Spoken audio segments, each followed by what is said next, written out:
சென்னை அண்ணா அறிவாலயத்தில் கட்சி நிர்வாகிகளுடன் முதலமைச்சர் மு.க.ஸ்டாலின் ஆலோசனையில் ஈடுபட்டிருக்கிறார். புவனகிரி, கடலூர், மயிலம் நிர்வாகிகளோடு சந்திப்பு நடைபெறுகிறது. கூடுதல் விவரங்களை செய்தியாளர் ரமேஷிடம் கேட்டு பெறலாம். வணக்கம் ரமேஷ், கூடுதல் விவரங்கள். முதலமைச்சர் 44வது நாளாக 96வது சட்டமன்ற தொகுதியாக இந்த 3 தொகுதிகளில் நிர்வாகிகளுடன் ஆலோசனை மேற்கொள்கிறார்.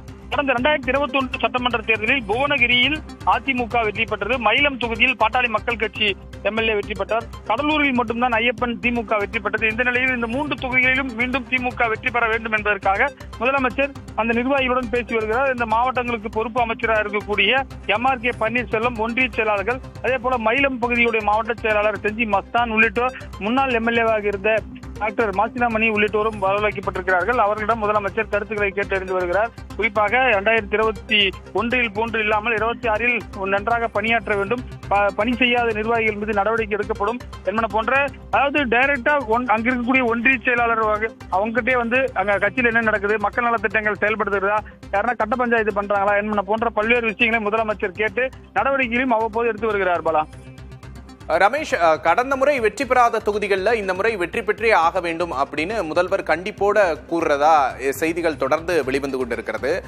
திமுக என்ன மாதிரியான வியூகங்களை இந்த தடவை வச்சிருக்காங்க? இந்த விக்னேஷ், 21 பொறுத்தவரை ஏடிஎம்கே பாட்டாளி மக்கள் கட்சி கூட்டணி வலுவாக இருந்தது. தற்போது அங்க பாட்டாளி கட்சியில் 2 பிரிவாக இருக்கிறது.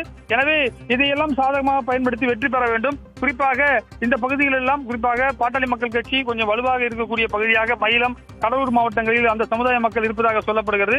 எனவே இதையெல்லாம் கருத்தில் கொண்டு பணியாற்ற வேண்டும் என்பன போன்ற விஷயங்கள், குறிப்பாக மக்கள் நலத்திட்டங்கள், தமிழ் புதல்வன், புதுமை பெண், போல மகளிர் உரிமை தொகை போன்ற திட்டங்கள்லாம் முறையாக செயல்படுகிறதா, அங்கு உண்மையான பயனாளிகளுக்கு யாருக்கும் கிடைக்காமல் இருக்கிறதா என்பன போன்ற விவரங்களையும் சொல்கிறார். அதே போல சரிவர செயலாற்றாத மாவட்ட செயலாளர்கள் இடமாற்றம் செய்யப்படுவார்கள் எனவும், அங்க இருக்கக்கூடிய நிர்வாகிகள் பூத் வைஸ் லிஸ்ட் எடுத்து சரியாக பணியாற்றாதவர்களை களை எடுக்கும் முதலமைச்சர் திட்டமிட்டிருக்கிறார். அதே போல SIR பணிகளிலையும் திமுகவினர் பாகமுகவர்கள் சரியாக செயல்பட வேண்டும் எனவும் இந்த ஆலோசனை கூட்டத்தில் வலியுறுத்தி வருவதாக தகவல் வெளியாகிறது.